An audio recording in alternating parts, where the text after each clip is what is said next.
It's been 17 years since two planes hit the Twin Towers and killed more than 2,700 people. To this day, only 60% of the 9/11 victims have been identified. The difficulty is due in part to the bones being in many fragments.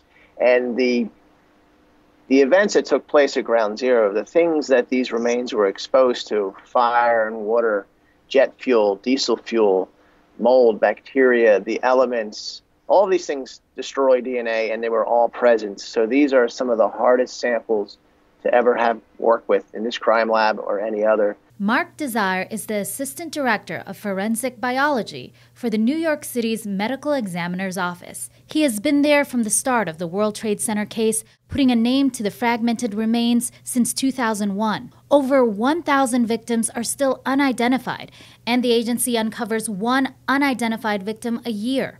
Now new DNA technology is helping identify the rest.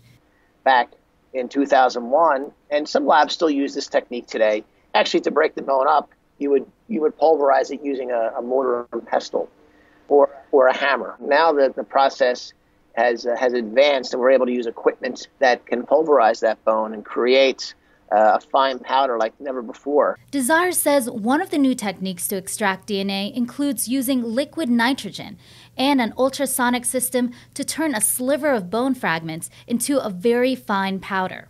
Chemicals and robotics are also used to extract DNA and generate a profile. Generating DNA profiles from bone, that's only half of this challenge. The other half, you have to have something to compare it to, otherwise you're not going to be able to do anything with the DNA profile. So reference samples. Families have given us over 17,000 reference samples for World Trade Center toothbrushes and razors and hairbrushes, as well as samples from families.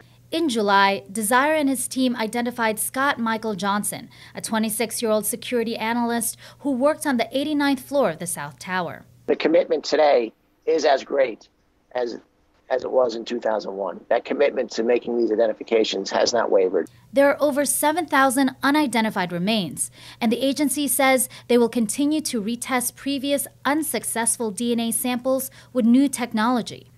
Desire says hundreds of fragments have been matched to previously identified victims. Remains are then returned to the families.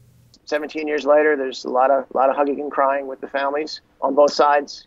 Desire credits much of their success to a former chief examiner's forward thinking.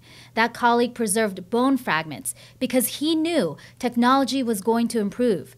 Today, some of the groundbreaking DNA methods implemented by the agency are used to identify victims of mass fatalities, plane and train accidents, and terrorist attacks around the world. I look at the samples that we're IDing today and this week, and I said, I remember we had no hopes in the past. I never thought we'd be able to make identification, and here we are.